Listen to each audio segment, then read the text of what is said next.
What did you make of the week's developments? Well, they were amazing. First of all, the vindication of belief in the justice system. What Reverend Al Sharpton, our colleague here at MSNBC, has always asserted, we're not trying to try this in the court of public opinion. We simply want this man to be brought before the court of justice, which means he has to be arrested. The fact that he was arrested was a monumental move in the right direction. The fact of the second-degree murder charge, I think, was exemplary of the intent of a hard-nosed prosecutor like Angela Corey to take this to the mat, but predicated upon evidence, not upon the emotion of the moment.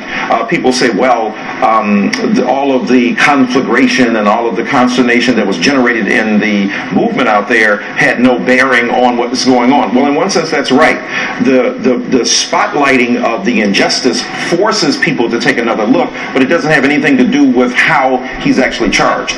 So in that case, I think that it's very important to underscore that. And finally, what's important here is that if it took all of this just to get this man arrested, when we know that, were it in reverse, that a black person had killed a person who was not black, that no matter what, you put in jail until we find out what goes on, we have to deal with all of the Trayvon Martins out there, the structural impediments to equal justice under the law, and to take another look at this this ridiculous law about stand your ground, which I think is under serious scrutiny. You know, you just raised the counterfactual of this, of if the races had been reversed. And actually, there's a really interesting case in Arizona, which I have just read the one news account of, in which it was a black man doing the shooting, a white victim, 29 years old. His family says actually mentally disabled, has a cognitive capacity of about a 12-year-old who was killed walking his dog. The shooter said that he had a pipe. He didn't have any pipe found on him, and the shooter has not been arrested in that case. And to me, what was interesting about that case is that it points to there's a bunch of things running together in this case, and it's the reason this case has, I think, exploded national consciousness because of the way that racial bias manifests itself and suspicion, because of the gun laws, because of the sort of absence of the criminal justice system arbitrating it. But to me, in some ways, nosing around the world of the case, and particularly the stand your ground laws, there are lots of incidents of shootings around stand your ground laws that go in a bunch of different directions in terms of the racial composition of the shooter and the victim, but all of which are sort of scary insofar as you have an incident in which someone ends up dead and no one is arrested. Well, yeah, but absolutely, but it's the exception that proves the rule. Yeah, right. The reality is, if you take as a subsection of all cases of murder that are committed by a member of one race against another, the stand your ground law certainly has exceptional iterations, but the reality is, overall, black people who are victims are not treated fairly, equally, and not seen as quite as human as those who are not. Michael, are you referring to, say, blacks who end up shooting other blacks, or say all of it? Blacks who kill other blacks, blacks who are murdered by other blacks who are murdered by whites. Blacks as victims are not given the same. This is the interesting, to the degree there's empirical work on this, and there's actually quite a bit, right?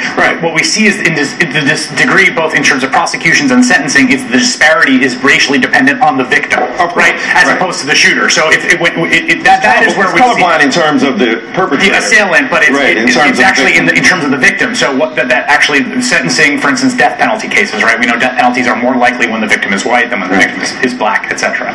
I'm curious what the rest of you think about this too, because I feel like now that we have, I think you're right. I think people were talking about the Reverend Al Sharpton and saying, oh, he's whipping up a frenzy, and here's Bill Keller basically saying this. He wrote this column that I found sort of frustrating. Fashioning a narrative from the hate crimes textbook, bellowing analogies to the racist nightmares of Birmingham and Selma, as the reliably rabble-rousing Reverend Sharpton has done, is just political opportunism. This is the kind of demagoguery that could prejudice a prosecution or mobilize a mob. That echoes sentiments by Bill O'Reilly, who we played last week, saying, there's going to be blood on someone's hands when violence breaks out. And I want to play, just to get some historical context on the conjuring of the notion of the specter of some sort of mob brought about by racial animus of African Americans.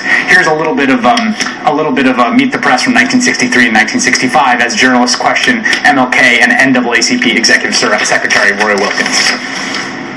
There are a great many people, as I'm sure you know, who believe that it'd be impossible to bring more than 100,000 militant Negroes into Washington without incidents and possibly riot. There are an increasing number of people who are saying that if the President's full civil rights program is not passed by this Congress, that there's going to be large-scale violence in this country. Do you think that? Your movement has been distinguished for its nonviolent approach, but your people are under great pressures in many cases. How deeply do you fear the eruption of Negro violence in pursuit of Negro rights? And I feel like this is in some ways a sort of an echo of this specter has been because, you know, there's this. I'm not a neutral arbiter in this. I mean, I think that everything that was done by people focusing on the arrest was sort of squarely within the bounds of calling for justice, right? I mean, I do think part of the problem in the way this case is developed is because in absence of an arrest, then yes, cable news and the media does rush in to try the case, right? But the whole point is that should be being done in a court of law, and now it's going to be done in a court of law. And I feel like that's basically a victory. I mean, that doesn't give us a lot to talk about, but like that's sort of like. Well, it is a victory because it should have been done from the get-go, and the fact that it wasn't done from the get-go reveals a powerful, example of the contradiction of the ideals of justice and their application. And then when you look at what happened there, they're talking about the March on Washington. What happened? They mobilized 4,000 troops. Paratroopers were stationed outside of D.C.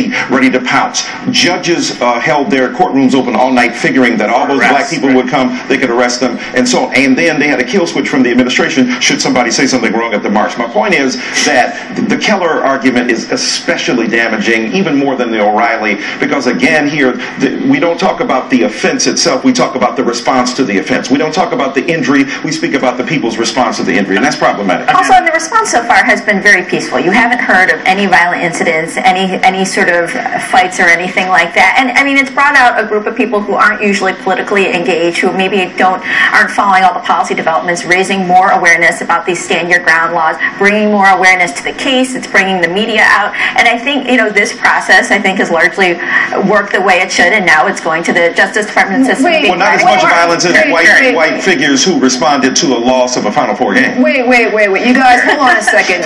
First of all, you had the new Black Panther Party who did, I'm sorry. Four of them. You can't even name a member. Who's the head of the new Black Panther Party? Right, that's what I'm saying. You ain't got it. That's wrong. You're playing the race card. They put the $10,000 bounty on George Zimmerman's head. That was idiotic and ridiculous. Okay, but you know what though? Why was it that the DOJ did not even have any kind of response to? Look, if it was the white neo-Nazi group who ended up putting a bounty onto anybody else's head. They do. They're trying to threaten President Obama. Of course they are. Okay. They have been arrested. Why is it such a important? Okay, I'll ask you a question. But you're ignoring the offense and re-injuring the wounded. Because we're looking at a double standard here. You're right, it's a double standard. Okay. White people get justice in America routinely, and their lives are taken seriously, where African American people and other Latinos are dismissed or at least marginalized. I agree with the double standard, except for this. So now you're citing a marginal case of new Black Panthers whose names you can't call. How about this? We're talking about Latinos now, and all of a sudden George Zimmerman is a white Latino, and he has been completely dismissed by La Raza and all these other left-wing Hispanic groups. But now, God bless you. I'm sorry to hear that. But what's interesting? About Latinos now? Wait, hold on a second. I want to ask something. Actually, but why Latinos? Because I feel like we're sort of in important territory right here, and I'm supposed to go to break, but I'm not going to do it.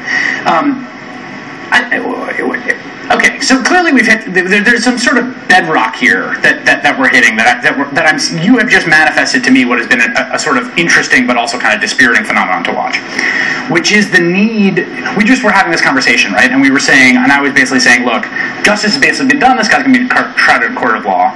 And what I've seen basically happen is this general consensus that we had that, like, yeah, a kid, 17-year-old buying Skittles and iced tea shouldn't be shot and left dead, right? And what happened is we've seen the great American polarization machine work itself up. And I've seen all of a sudden, on conservative blogs, it's about the new Black Panthers are doing this or that. And my question to you is like, why is that the important thing? Like, why is there this? It's like just because Reverend Al Sharpton is doing something, why do conservatives feel they need to take the other side of the bet? Why does it have to be the case that you sort of mobilize in favor of George Zimmerman or point out double standards?